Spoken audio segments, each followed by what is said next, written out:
I went to pick some up, got some from a friend.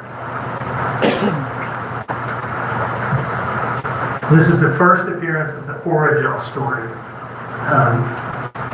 which lasts for about a week. This is also now the second story she told. I believe there's 4 or 5, but this is all now the second bullshit story she's told. Or so. Maybe a week and a half. Did y'all go anywhere last night or yesterday? With that maybe she could have followed you or something? Y'all didn't go anywhere? No, just you made you yourself.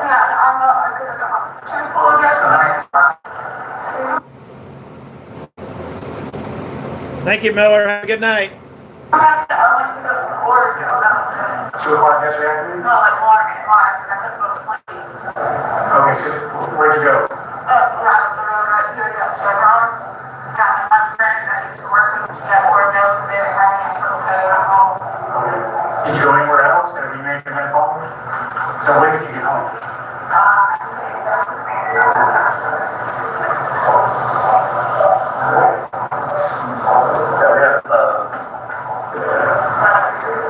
Like, there's no way, like, literally no way this girl can get out of this.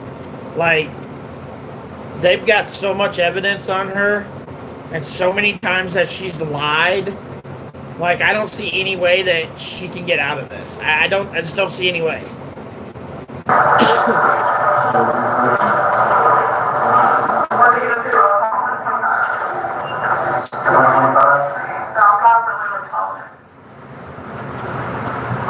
All right, so that's the story about what I was doing when I'd read there. Now, I'll tell you this. She's trying to show them on her phone this trip on an app, Life 360. Life 360 kind of generally tracks your movements. You can join with your family, and they can see where you are and have been, and vice versa. You may be wondering, well, look, if this trip was so sinister in nature, why is she trying to show it to them on her phone? And you'll hear testimony that the reason that she was comfortable holding out her phone as corroboration for this trip to the Chevron is that, again, the Chevron and Azalea Mobile Home Plaza are right next to each other.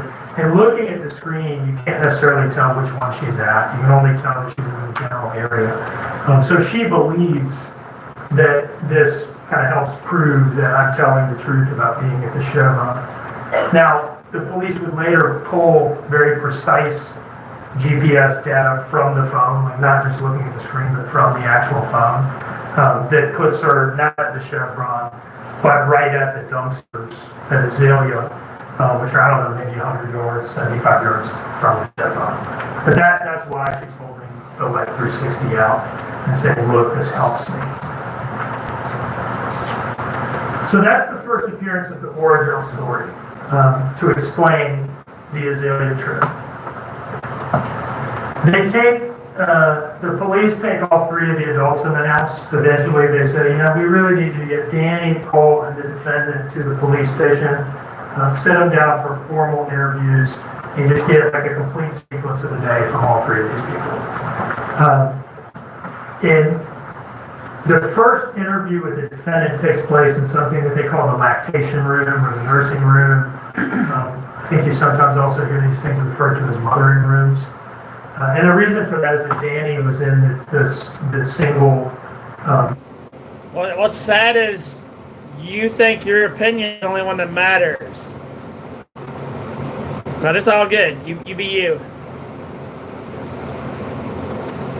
Yeah, I'll be voting for Trump because there's no way in hell I'd vote for the fucking clown show we've had for the last 4 years. Interview room that they have with the cameras wired up in the corners and all that. And this video is recorded on Detective Marion Lemon's phone.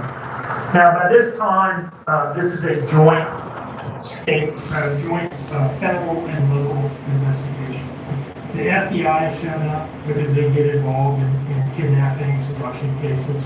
And what happens at headquarters is that they pair off teamwork. One FBI agent, one detective, and they each in a pair interview each of these people. And so Detective Lemons is paired up with Special Agent Brett.